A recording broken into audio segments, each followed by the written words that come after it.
মুক্তিযোদ্ধাদের নিয়ে আসছে নতুন দল, জানালেন ফজলুর রহমান। ৩০০ আসনে ইমরান খান মডেলে নির্বাচন করার টার্গেট। নির্বাচন ঘিরে ত্রিমুখী অবস্থানে বিএনপি, জামাত, এনসিপি। রাজনৈতিক অস্থিরতার শঙ্কা, সুযোগ নিতে পারে আওয়ামী লীগ, বলছেন বিশ্লেষকরা। বাংলাদেশ ইস্যুতে দিল্লিতে দফায় দফায় বৈঠক। নির্বাচন নিয়ে দুশ্চিন্তায় ভারত, সার্বিক পরিস্থিতি পর্যবেক্ষণ করছে মোদী প্রশাসন। এবারে নির্বাচনে থাকছে না ভারতের পরম বন্ধু আওয়ামী লীগ। পরবর্তী সরকার নিয়ে ভাবনায় নয়াদিল্লি। জামায়াতের উত্থান নিয়ে মোদী সরকারের উদ্বেগ। ব্রিটিশ গণমাধ্যমে টিউলিপ সিদ্দিকীর কেলেঙ্কারির খবর মিলল, বাংলাদেশি পাসপোর্ট ও এনআইডি থাকার প্রমাণ। আসন্ন নির্বাচনকে কেন্দ্র করে দেশের রাজনৈতিক অঙ্গনে চলছে নানামুখী সমীকরণ।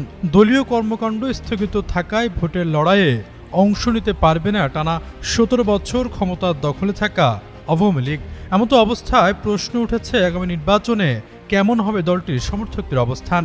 জুলাই অভ্যুত্থানের পর দলের শীর্ষ নেতারা দেশ থেকে পালিয়ে বিশ্বের বিভিন্ন স্থানে অবস্থান করছেন। সেখান থেকেই প্রতি মুহূর্তে সরকার বিরোধী কর্মসূচি পালনে নেতাকর্মীদের নির্দেশনা দিচ্ছেন। এদিকে শেখ হাসিনার সরকারের আরেক সহযোগী জাতীয় পার্টির নির্বাচনে অংশগ্রহণ ঠেকাতে সরব গণ অধিকার পরিষদ, এনসিপি সহ বেশ কয়েকটি রাজনৈতিক দল। অন্যদিকে দেশের প্রধান রাজনৈতিক দল বিএনপির সঙ্গে বিরোধ বাড়ছে জামায়াত ইসলামীর। অন্তর্বর্তী সরকার ফেব্রুয়ারিতে নির্বাচন আয়োজনের প্রস্তুতি নিলেও ভোট গ্রহণের প্রস্তুতি, জাপান নির্বাচনে অংশগ্রহণ বিতর্ক সহ জুলাই সনদ বাস্তবায়ন ইস্যুতে টালমাটাল দেশের রাজনৈতিক পরিস্থিতি। এমন টালমাটাল পরিস্থিতির মধ্যে আগামী নির্বাচনকে কেন্দ্র করে মুক্তিযোদ্ধাদের নিয়ে নতুন দল আসবে বলে মন্তব্য করেছেন সাবেক বিএনপি নেতা অ্যাডভোকেট ফজলুর রহমান। সম্প্রতি নিজের ফেসবুক ওয়ালে পোস্ট করা এক ভিডিও বার্তায় তিনি দাবি করেন, আসন্ন নির্বাচনে নতুন একটি দল আসবে, কিন্তু সেখানে শেখ হাসিনা থাকবে না। নতুন এই সংগঠন হয়তো দল হিসাবে নির্বাচন করতে পারবে না, তবে পাকিস্তানের সাবেক প্রধানমন্ত্রী ইমরান খানের স্টাইলে নির্বাচনে অংশ নেবেন দলের সদস্যরা। তিনি উল্লেখ করেন, মুক্তিযোদ্ধার পক্ষে ৩০০ আসনের ভোটের লড়াইয়ে অংশ নেবেন সংগঠনের প্রার্থীরা। নতুন দলের নেতৃত্বে কে আসছেন, কারা এর পেছনে থাকবেন, সেসবের কিছুই স্পষ্ট করেনি ফজলুর রহমান। এ সময় নিজের স্থগিত আদেশ প্রসঙ্গে তিনি বলেন, বিএনপির জন্য জেল খেটেছি, নির্বাসনে থেকেছি, অথচ আমার জেলায় সম্মেলন হবে, সেখানে আমি থাকতে পারবো না। এক কথার জন্য আমাকে ৩ মাস দলের সব কর্মকাণ্ড থেকে স্থগিত করা হয়েছে। আদেশ দেওয়া হয়েছে, আমি খুশি হয়েছি, তবে সম্মেলনের আগে এটি তুলে দেওয়ার অনুরোধ করছি। এর আগে জুলাই অভ্যুত্থান নিয়ে আপত্তিকর মন্তব্যের জেরে ফজলুর রহমানের সব পদ ৩ মাসের জন্য স্থগিত করে বিএনপি। আশরাফুল ইসলাম, যুগান্তর নিউজ। কেমন হবে ত্রয়োদশ জাতীয় সংসদ নির্বাচন? সংখ্যানুপাতিক নাকি পুরনো পদ্ধতি?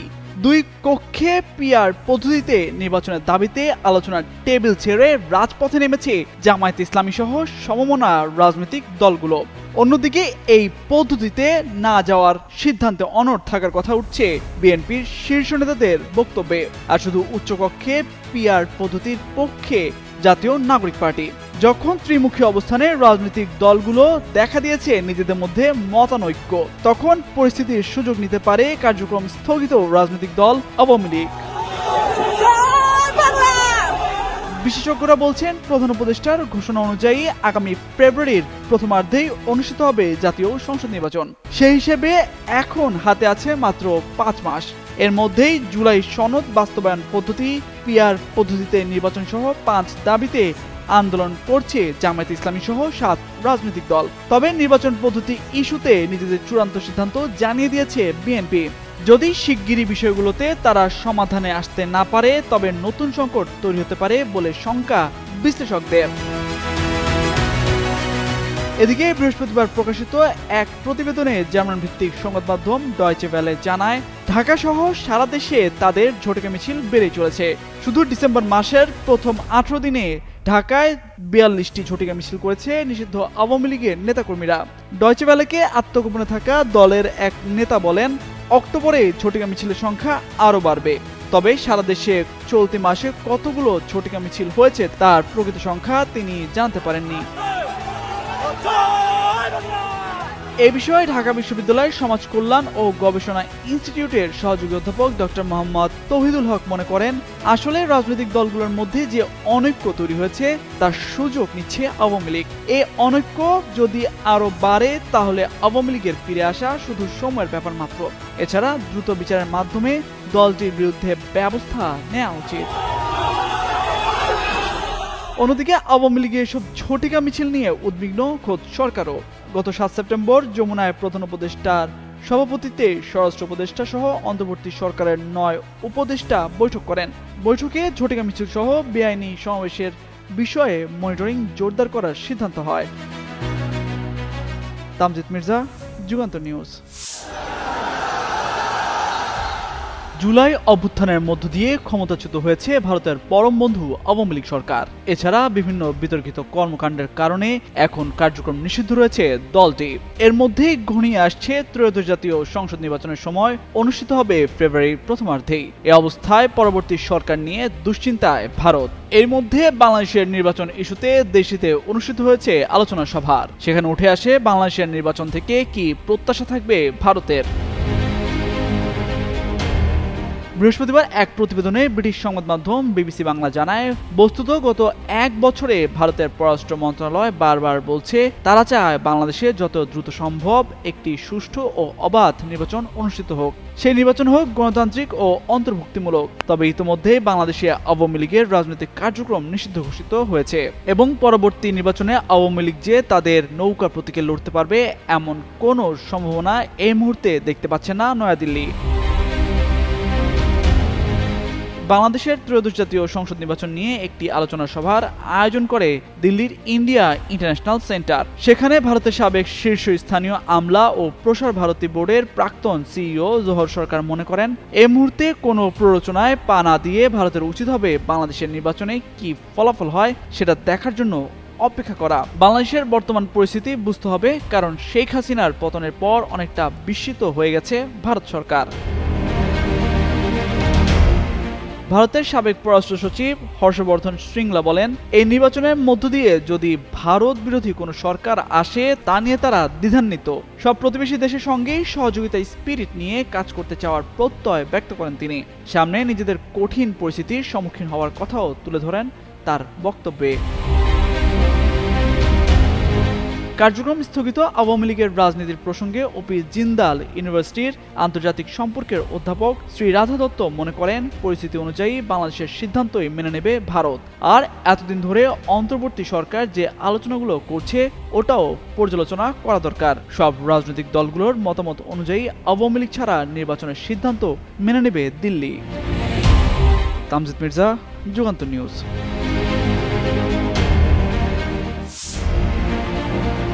ত্রয়োদশ জাতীয় সংসদ নির্বাচনে অংশ নিতে পারছে না আওয়ামী লীগ, কেননা স্বৈরাচার তকমা পেয়ে 2024 সালের গণ অভ্যুত্থানের মধ্য দিয়ে ভারতে পলাতক দলের সভাপতি ও সাবেক প্রধানমন্ত্রী শেখ হাসিনা। একাধিক বিতর্কিত কর্মকাণ্ডের কারণে স্থগিত রয়েছে দলটির কার্যক্রম। যদিও বিষয়টি স্বাভাবিকভাবে নিতে পারছে না প্রতিবেশী দেশ ভারত, সেই বিষয়টি যেন ফুটে উঠেছে বাংলাদেশের নির্বাচন নিয়ে আয়োজিত দেশটির আলোচনা সভায়। বৃহস্পতিবার এক প্রতিবেদনে ব্রিটিশ সংবাদ মাধ্যম বিবিসি বাংলা জানায়, গত 1 বছরে ভারতের পররাষ্ট্র মন্ত্রণালয় বারবার বলছে তারা চায় বাংলাদেশে যত দ্রুত সম্ভব একটি সুষ্ঠু ও অবাধ নির্বাচন অনুষ্ঠিত হোক। সেই নির্বাচন হোক গণতান্ত্রিক অন্তর্ভুক্তিমূলক। তবে ইতিমধ্যেই আওয়ামী লীগের রাজনৈতিক কার্যক্রম নিষিদ্ধ ঘোষিত হয়েছে এবং পরবর্তী নির্বাচনে আওয়ামী লীগ যে তাদের নৌকা প্রতীকে লড়তে পারবে এমন কোনো সম্ভাবনাই এই মুহূর্তে দেখতে পাচ্ছে না নয়াদিল্লি। গেল আগস্টে বাংলাদেশ সফর করেন ওপি জিন্দাল ইউনিভার্সিটির আন্তর্জাতিক সম্পর্কের অধ্যাপক শ্রীরাধা দত্ত। সে সময় বিএনপি, এনসিপি, জামায়াতের সাথে আলাদাভাবে বৈঠক করেন তিনি। ওই বৈঠকের প্রসঙ্গ টেনে তিনি বলেন, আওয়ামী লীগ সরকারের অধীনে অনুষ্ঠিত 2014, 2018 কিংবা 2024 নির্বাচনকে অন্তর্ভুক্তিমূলক বলেছিল মোদী সরকার। সেই 3টি নির্বাচনে ভোট কারচুপি চোখ বন্ধ করে দেওয়া হয় অনুমোদন। সেটাই তাদের এখন নৈতিক অবস্থানকে দুর্বল করে দিচ্ছে বলে মনে করেন তিনি। এই গবেষকের মতে পরিস্থিতি অনুযায়ী বাংলাদেশের সিদ্ধান্তই মেনে নেবে ভারত। আর এতদিন ধরে অন্তর্বর্তী সরকার যে আলোচনাগুলো করছে ওটাও পর্যালোচনা করা দরকার। সব রাজনৈতিক দলগুলোর মতামত অনুযায়ী আওয়ামী লীগ ছাড়া নির্বাচনের সিদ্ধান্ত দিল্লি মেনে নেবে বলে প্রত্যাশা ব্যক্ত করেন শ্রীরাধা দত্ত। এদিকে বাংলাদেশের ত্রয়োদশ জাতীয় সংসদ নির্বাচন নিয়ে একটি আলোচনা সভার আয়োজন করে দিল্লি ইন্ডিয়া ইন্টারন্যাশনাল সেন্টার। সেখানে ভারতের সাবেক শীর্ষস্থানীয় আমলা ও প্রসার ভারতী বোর্ডের প্রাক্তন সিইও জহর সরকার মনে করেন, এই মুহূর্তে কোনো প্ররোচনায় পা না দিয়ে ভারতের উচিত হবে বাংলাদেশের নির্বাচনে কি ফলাফল হয় সেটা দেখার জন্য অপেক্ষা করা। বাংলাদেশের বর্তমান পরিস্থিতি বুঝতে হবে, কারণ শেখ হাসিনার পতনের পর অনেকটা বিস্মিত হয়ে গেছিল ভারত সরকার। তামজিদ মির্জা, যুগান্তর নিউজ। স্বাধীনতার ৫৪ বছরে ভারতের সাথে সখ্যতা গড়ে ওঠেনি বাংলাদেশ জামায়াতে ইসলামীর। তবে জুলাই অভ্যুত্থানের পর পরিবর্তন এসেছে দেশের রাজনীতিতে। ভারতে অবস্থান করছেন দেশটির পরম বন্ধু ও সাবেক প্রধানমন্ত্রী শেখ হাসিনা। একই সাথে নিষিদ্ধ রয়েছে তার দল আওয়ামী লীগের কার্যক্রম। এমন অবস্থায় বাংলাদেশের নির্বাচনের তারিখ ঘোষণার পর থেকেই যেন দুশ্চিন্তায় ভারত। এমনকি তাদের এক আলোচনা সভায়ও উঠে এসেছে বাংলাদেশের নির্বাচন ইস্যু, যেখানে জামায়াত নিয়ে বিভিন্ন সুর শোনা যায় তাদের কণ্ঠে, যা কৌতূহল তৈরি করে এবার কি জামায়াতের সাথে হাত মেলাতে চায় ভারত। গেল বৃহস্পতিবার এক প্রতিবেদনে তথ্য জানিয়েছে ব্রিটিশ ভিত্তিক সংবাদ মাধ্যম বিবিসি বাংলা। সেখানে বলা হয়, পাবলিক ইউনিভার্সিটির ছাত্র সংসদ নির্বাচনে যেভাবে জামায়াত দাপুটে জয় পাচ্ছে, সে বাস্তবতায় দিল্লির কোনো কোনো পর্যবেক্ষক মনে করছেন বর্তমান বাংলাদেশে জামায়াত একটি শক্তিশালী দল। সম্প্রতি ওপি জিন্দাল ইউনিভার্সিটির আন্তর্জাতিক সম্পর্কের অধ্যাপক শ্রীরাধা দত্ত জানান, তার চোখে ধরা পড়েছে জামায়াতের সূক্ষ্ম কিছু পরিবর্তন। যেখানে জামায়াত নেতারা ধর্মীয় পোশাকের আদলে রাজনৈতিক কার্যক্রমে মনোনিবেশ করতেন, এখন নতুন জামায়াত নেতাদের জিন্স বা টি শার্ট পরে টেলিভিশন টকশোতে আসতে দেখা যাচ্ছে। আগস্টে শ্রীরাধা দত্তের সাথে বৈঠকে বসেছিলেন জামায়াতে ইসলামীর নায়েবে আমির সৈয়দ আব্দুল্লাহ মোহাম্মদ তাহের।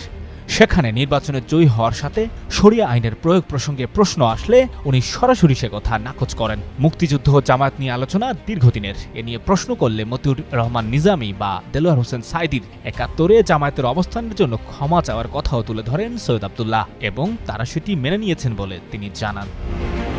এর মধ্যে চমকপ্রদ খবর হলো, জামায়াত ভারতের সাথে সম্পর্ক তৈরি করতে চায়। মুক্তিযুদ্ধ প্রসঙ্গে জামায়াতের আপত্তির জায়গা কেবল একটি জায়গায়। তাদের দাবি, মুক্তিযুদ্ধের পুরো অর্জনে ছিল সব মানুষের অবদান, কিন্তু শেখ মুজিবুর রহমান মুক্তিযুদ্ধের পুরো অর্জনটা তার নিজের বলে হাইজ্যাক করে নিয়েছিলেন। তবে জামায়াতের কথা ও কাজ নিয়ে দ্বিধা আছে শ্রীরাধা দত্তের। তার মতে, জামায়াত নেতারা কথা বলেন দুর্দান্ত, কিন্তু আদতে তারা কি চায় তা পর্যবেক্ষণ করা জরুরি। অন্যদিকে ভারতের সাবেক পররাষ্ট্র সচিব হর্ষবর্ধন শ্রিংলা জামায়াত নিয়ে তার মতামত বদলাতে নারাজ। তার ধারণা, জামায়াত কোনোদিন বদলাতে পারে না বলেও মন্তব্য করেন তিনি। Sanjay Dutta, Jugantor news. With one phone call you can make a difference. I'm saying with one. July অভ্যুত্থানে ক্ষমতাচ্যুত সাবেক প্রধানমন্ত্রী শেখ হাসিনার ভাগ্নি টিউলিপ সিদ্দিককে ঘিরে বিতর্ক যেন থামছেই না। কখনো লন্ডন ফ্ল্যাটে উপহার, কখনো দুর্নীতি মামলার অভিযোগ, আবার কখনো বাংলাদেশি পাসপোর্ট ও জাতীয় পরিচয়পত্র থাকার প্রমাণ। একের পর এক কেলেঙ্কারির অভিযোগে আলোচনায় রয়েছেন টিউলিপ সিদ্দিক। এবার তাকে নিয়ে একটি প্রতিবেদন প্রকাশ করেছে ব্রিটিশ গণমাধ্যম ডেইলি মেইল। জানায়, টিউলিপ সিদ্দিকের বাংলাদেশি পাসপোর্ট ও পরিচয়পত্র থাকার যে প্রমাণ মিলেছে তা তার আগের দাবির সঙ্গে সাংঘর্ষিক। ঢাকায় পাওয়া রেকর্ড অনুযায়ী মাত্র ১৯ বছর বয়সে তার নামে একটি পাসপোর্ট ইস্যু করা হয় এবং ২০১১ সালের জানুয়ারিতে জাতীয় পরিচয়পত্রও তৈরি হয়। নির্বাচন কমিশনের ডেটাবেজে তার ভোটার নিবন্ধন নম্বরও পাওয়া গেছে, যা দিয়ে ভোট দেওয়ার সুযোগ রয়েছে। এমনকি ২০১১ সালে ঢাকার আগারগাঁও অফিসে গিয়ে পাসপোর্ট নবায়নের জন্য আবেদনও করেছিলেন তিনি। বর্তমানে ৪৩ বছর বয়সী টিউলিপ যুক্তরাজ্যে বাংলাদেশি মা বাবার ঘরে জন্ম নিলেও বহুবার দাবি করেছেন তিনি কেবল ব্রিটিশ নাগরিক। ২০১৭ সালে টিউলিপ সিদ্দিক বলেছিলেন যে তিনি ব্রিটিশ এবং তিনি বাংলাদেশি নন, অথচ দলিলপত্রে এর উল্টো প্রমাণ পাওয়া গেছে।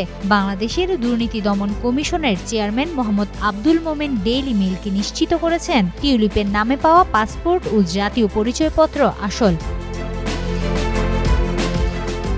শুধু তাই নয়, ঢাকার পূর্বাঞ্চলে অবৈধভাবে প্লট বরাদ্দ নেওয়ার অভিযোগে টিউলিপ, তার মা রেহানা এবং লন্ডন ভিত্তিক 2 ভাই বোনের বিরুদ্ধে মামলা চলছে। এই মামলায় ইতোমধ্যে গ্রেফতারি পরোয়ানাও জারি করা হয়েছে। একই সঙ্গে গুলশানের একটি প্লট অবৈধভাবে হস্তান্তরের ব্যবস্থা করে ঘুষ হিসেবে একটি ফ্ল্যাট নেওয়ার অভিযোগেও আরেকটি মামলা করেছে দুদক। শেখ হাসিনা সরকারের পতনের পরপরই রূপপুর পরমাণু প্রকল্পে দুর্নীতির অভিযোগে টিউলিপের নাম উঠে আসে। এরই মধ্যে ব্রিটিশ মিডিয়া জানায়, শেখ হাসিনার ঘনিষ্ঠ এক ব্যবসায়ীর কাছ থেকে তিনি 7 লাখ পাউন্ড মূল্যের একটি ফ্ল্যাট উপহার পেয়েছেন। এই ঘটনা নিয়ে ব্যাপক সমালোচনার মুখে গত জানুয়ারিতে তাকে সিটি মিনিস্টারের পদ ছাড়তে বাধ্য হতে হয়। একের পর এক বিতর্ক, মামলা আর অভিযোগে টিউলিপ সিদ্দিক এখন ব্রিটিশ এবং বাংলাদেশি 2 অঙ্গনেই আলোচনার কেন্দ্রবিন্দু।